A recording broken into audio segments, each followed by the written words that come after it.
Hello guys, bersama saya lagi dalam Alright Nopot Channel. Satu lagi pendedahan panas daripada Brother Iswardi, sahabat-sahabat semua. Ya, kita tahu ya sekarang ini viral dan juga trending, kononnya kerajaan akan berganti, kononnya pihak pembangkang ya, khususnya Raja Petra, Raja Fitnah nomor 1 negara ini menyatakan hari ini kononnya pembangkang sudah cukup jumlah dan cuma tunggu masa untuk menumbuhkan kerajaan. Jadi kita tahu semua itu adalah dakwaan palsu. Tapi apa agenda sebenar daripada mereka-mereka pemimpin-pemimpin daripada Perikatan Nasional ini, sahabat-sahabat semua. Jadi ini yang menarik ya untuk kita ikuti ulasan dan juga pendedahan ya daripada Brother Iswardi berkaitan dengan isu panas ini. Jadi video ini ya saya petik daripada sosial media Brother Iswardi ya di Facebook beliau. Jadi tanpa buang masa, mari kita lihat dan juga tonton pendedahan panas ini, sahabat-sahabat semua. Tuan-tuan, mereka memang tak boleh nak terima hakikat, tak boleh nak terima kenyataan, tak boleh nak terima. Dia macam ni, dia orang tak boleh terima hakikat. Okey. Pertama sekali, PAS tak boleh terima hakikat amanah dah jadi kerajaan. Ni saya nak cerita, tuan-tuan. Dulu, geng-geng amanah ni adalah geng-geng yang terbuang daripada PAS. Mereka ni dipanggil Anwar Rinas, Jebon. Mereka ni orang dikatakan terlalu pro kepada Anwar sehingga melupakan Haji Hadi. Pada masa itu, sebelum meninggalnya Tuan Guru Nik Aziz, Tuan Guru Nik Aziz ni adalah mereka yang rapat dengan Anwar Ibrahim dan menjadi perekat ataupun kohesif di antara Parti Keadilan dan juga PAS. Setelah meninggalnya Tuan Guru Nik Aziz, hujung 2015, beliau meninggal awal 2015, PAS berpecah.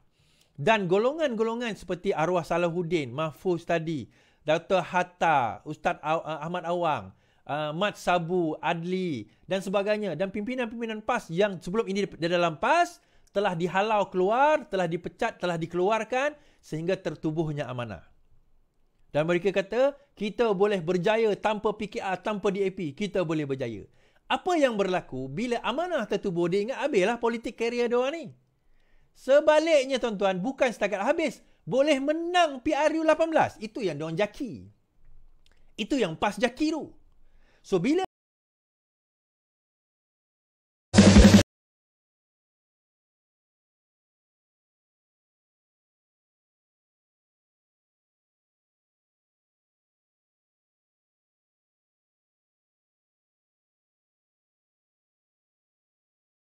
menubuh kerajaan pada tahun 2020 bersama dengan UMNO dan Bersatu yang pengkhianat pada waktu itu, PAS tidak teragak-agak mengambil peluang. Dengan bangganya dia pun jadi kerajaan.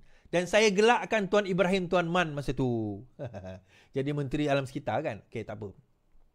Setelah tumbang kerajaan, masuk pilihan raya, boleh lagi sekali lagi amanah jadi kerajaan. Boleh sekali lagi amanah pegang jawatan menteri tanpa perlu pengkhianatan. Bukan sebagaimana yang PAS lakukan, yang terpaksa mengkhianat. Yang mengkhianat demi nak mendapat dan memegang jawatan tersebut. Dia bukan jadi satu kebanggaan, dia orang jadi kerajaan 33 bulan tu.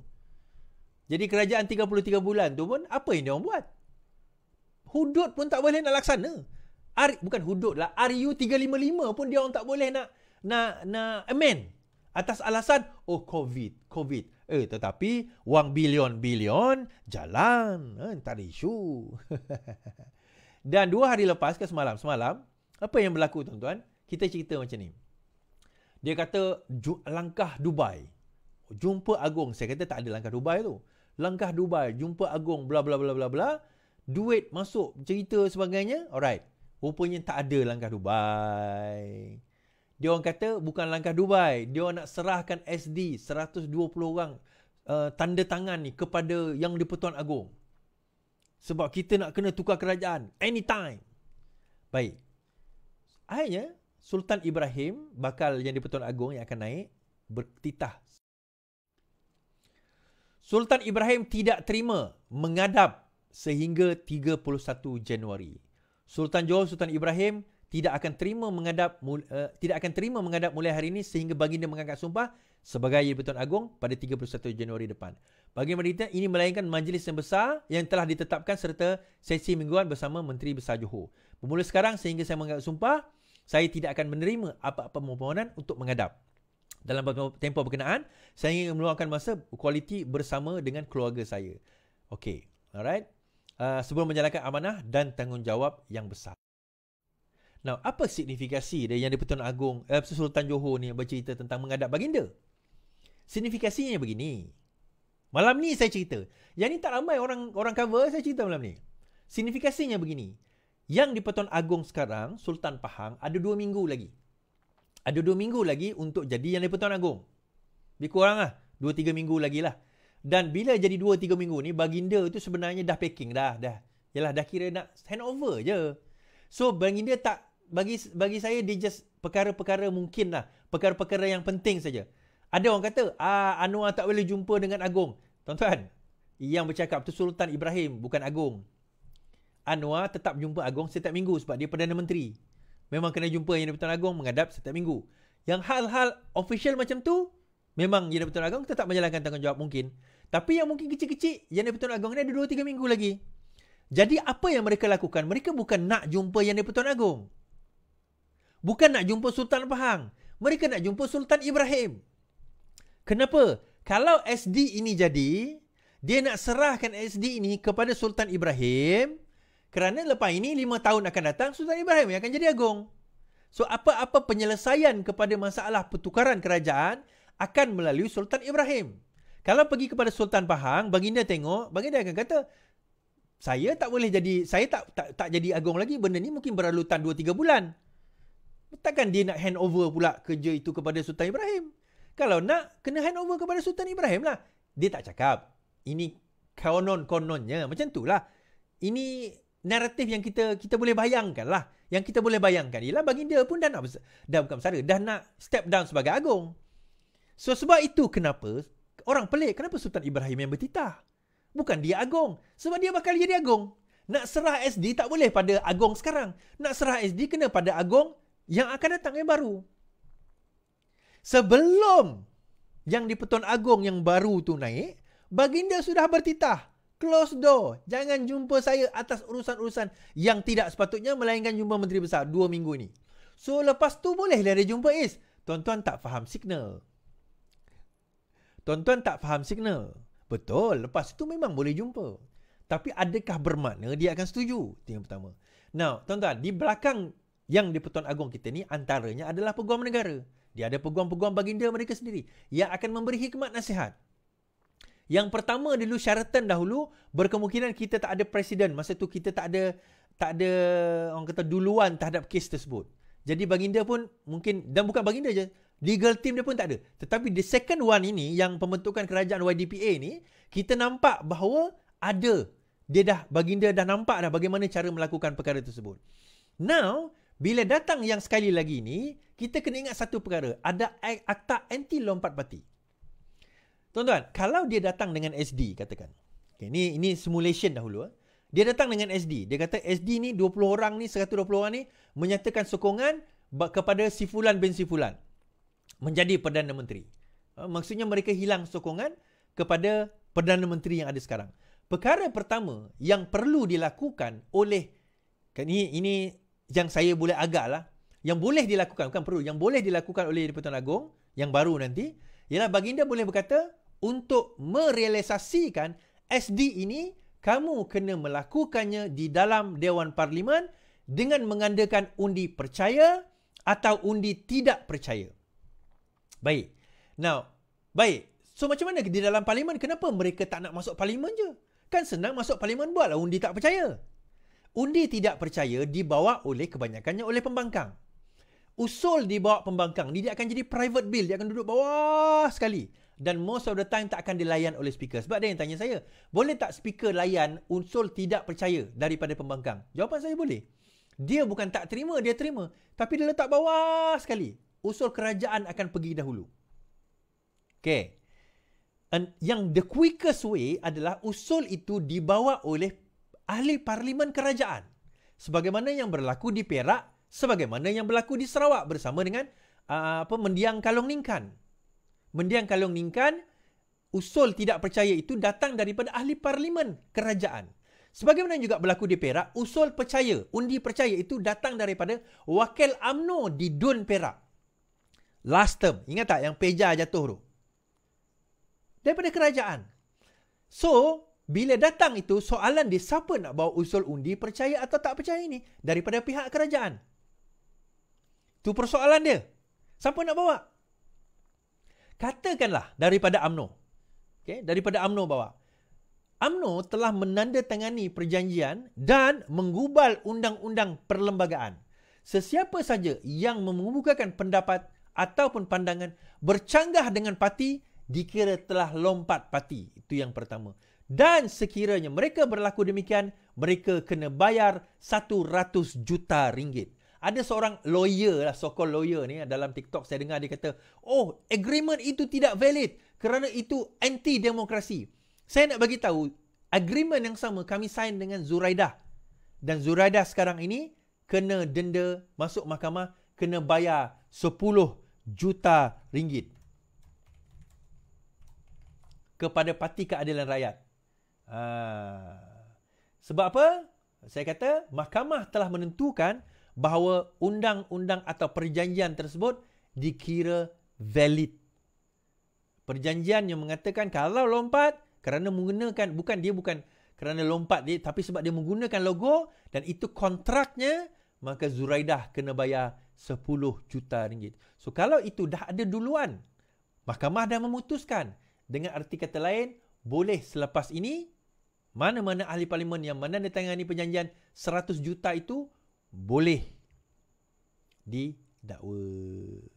Kemudian timbul satu surat. Kononnya PN ada hantar satu 118 SD kepada Yang di-Pertuan Agong hari ini. Hari ini 118 SD pagi tadi telah datang ke di-Pertuan Agong. Surat daripada PN tau. Mengatakan PN sekarang ini ada satu dan serah daripada Agong. PN jumpa Agong dengan 118 SD, berita palsu. Pejabat Ketua Pembangkang.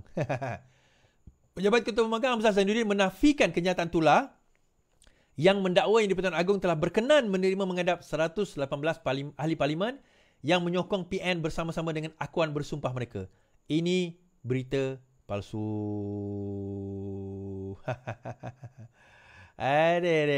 Okey. Daripada 120 jadi 118. Sebab Raja di London tu kata bahawa daripada 120 tu 2 orang tarik diri. Bila kita teliti senarai tu, rupanya ada nama Dr. Taufik sendiri. Dr. Taufik Johari. Anak speaker. Lim Guan Eng pun ada. Mana pula datang nama dia? Pelik kita. So, tuan-tuan, saya nak cerita. Apa sebenarnya SD ni? Siapa sebenarnya? Golongan mana? Dan kenapa mereka tiba-tiba cerita pasal SD? Baik. Dan sebelum kita cerita pasal itu, rupanya Sanusi pun sudah pick up. Sanusi dakwa SD sudah cukup, tunggu hari sahaja. Datuk Seri Sanusi mendakwa Perikatan Malaysia sudah mempunyai jumlah SD yang cukup untuk menumbang ke Kerajaan Perpaduan. Menteri Besar Kedah bagaimana tidak memaklumkan secara terperinci termasuk jumlah SD yang diperolehi. Cukup, sudah, tunggu hari saja, katanya. Boleh berkata demikian mengulas dakwaan SD untuk menjatuhkan kerajaan di bawah pimpinan Perdana Menteri Datuk Seri Anwar Ibrahim. Semalam media melaporkan Ketua Pembangkang menafikan, ini semalam kan cerita, menafikan kononnya Yang di-Pertuan Agong memberi perkenan kepada 118 ahli parlimen. Baik. Bersatu kata tak ada SD. Bersatu kata tak ada SD itu palsu. PAS kata ada. TUN kata ada. Bukan TUN. Saitro-Tun kata ada.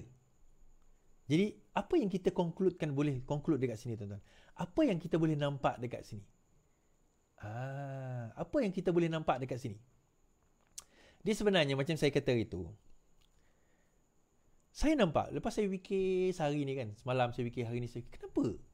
Yang keluar cerita SD ni, tuan-tuan, datang daripada Saitro-Tun. Bila saya cek Saitro PN, Bersatu, Saitro Bersatu pun tak carry cerita SD 120 ni. Hamzah Zainuddin, Saitro dia orang, Ratu Naga ke, Siapa 2-3 orang saya throw dia orang, saya nampak dia orang tak carry pun cerita 120 SD ni. Yang carry Cytro-tone.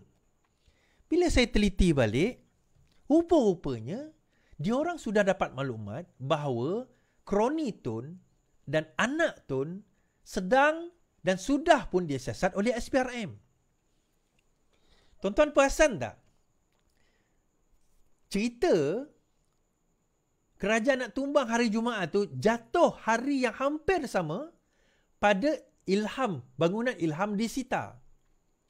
Dan jatuh pada hari yang sama bekas PM disiasat SPRM.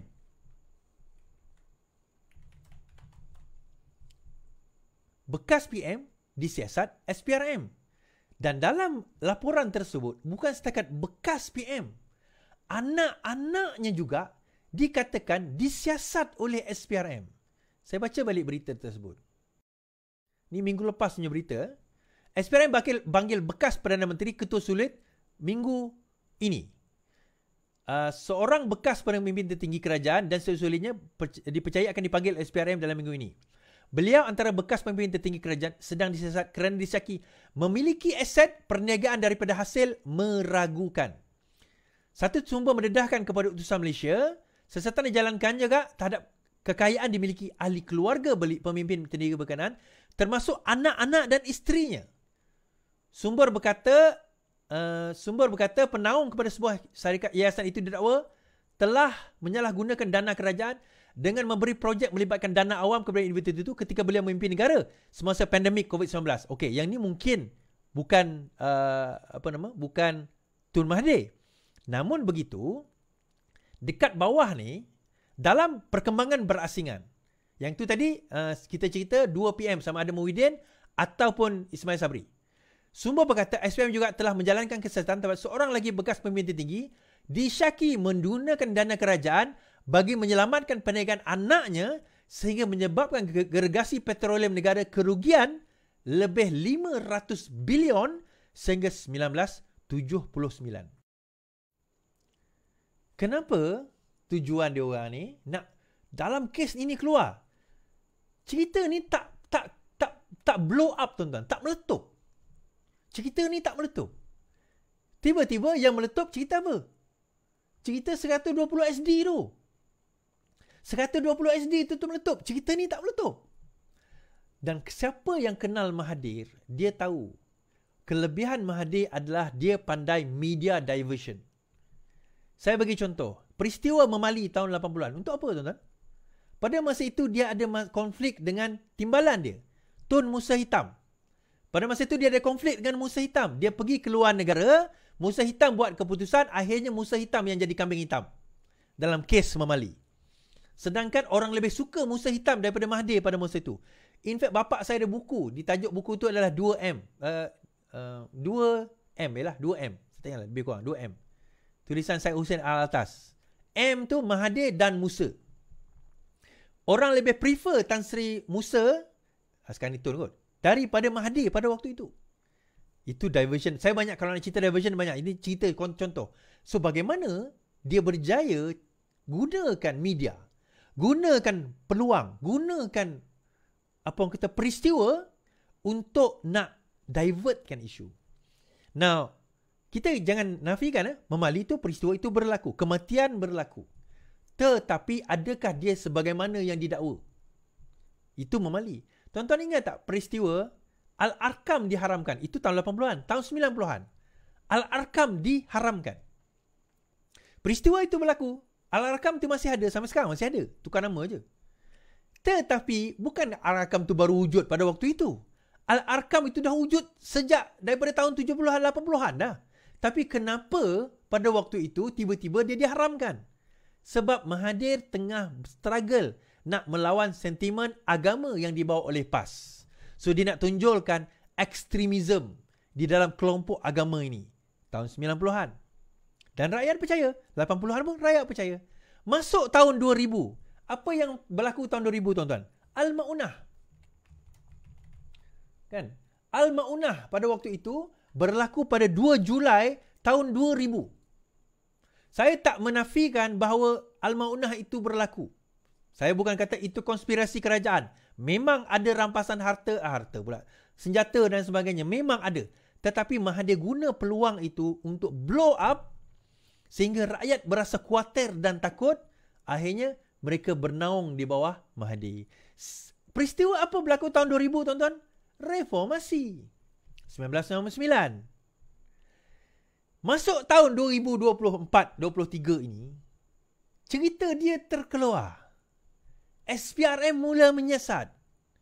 So, untuk divertkan isu itu, cerita ini keluar.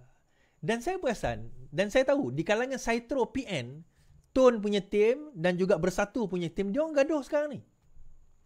Dia orang duk bergaduh sekarang ni. Masing-masing duk kutuk diri masing-masing. Masing-masing duk tunjuk mereka yang terpaling. Tapi tak apalah. Itu hal masing-masing internal dia orang lah kan. Dan yang menariknya, bila 120 AD. So, apa kaitan Raja Petra? Tuan-tuan, Raja Petra ni dibayar. Dia ni mercenaries. Dia dah pergi negara luar. Apa dia nak risau? Siapa bayar aku? Aku ceritalah. Aku sembang lah apa sekalipun. Negara kita boleh buat apa? Dia dekat London. Dekat UK. Dia nak cakap apa sekalipun. Negara kita tak boleh buat apa tuan-tuan. Kita tak boleh ambil tindakan pada dia. So, bila dia tunjuk kan, percanggahan dakwaan 120 SD. Pemerhati politik berada dalam keadaan berjaga-jaga setelah seorang penulis blog mendakwa pembangkang memperoleh 120 SD. Pengarah pilihan raya Muhammad Sanusi juga kata sudah cukup. Bagaimanapun semakan terhadap dakwaan Raja Petra dan dokumen yang pegangnya mendapati terdapat percanggahan yang menjadi persoalan. Apa yang ditunjukkan oleh Raja Petra? Dalam video yang disiarkan pada hari Jumaat, Raja Petra mengangkat 3 keping kertas. Okay, 3 keping kertas yang ini diangkat.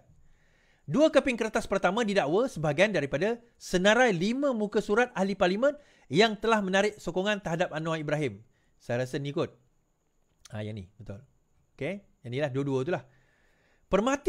Perhatian lebih teliti pada kedua-dua muka surat itu menunjukkan ia adalah senarai semua 222 ahli parlimen. Okey, betul. So, ada semua senarai 22. Terdapat 6 ruang iaitu kawasan pilihan raya, nama, parti gabungan, setuju atau tolak. Di bawah 2 jalur terakhir, pilihan ahli parlimen dinyatakan dengan menyalahkan sama ada setuju atau tolak, berwarna putih, manakala jalur yang satu lagi dikelabukan.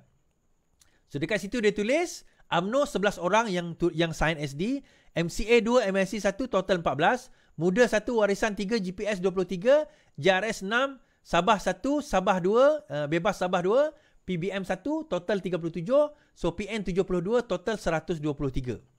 Okay, 5 ahli bersatu yang hianat akan ikut. Sementara itu, sekeping kertas ketiga mengandungi jumlah penyokong SD dinyatakan. Okey, nah berapa jumlah dia?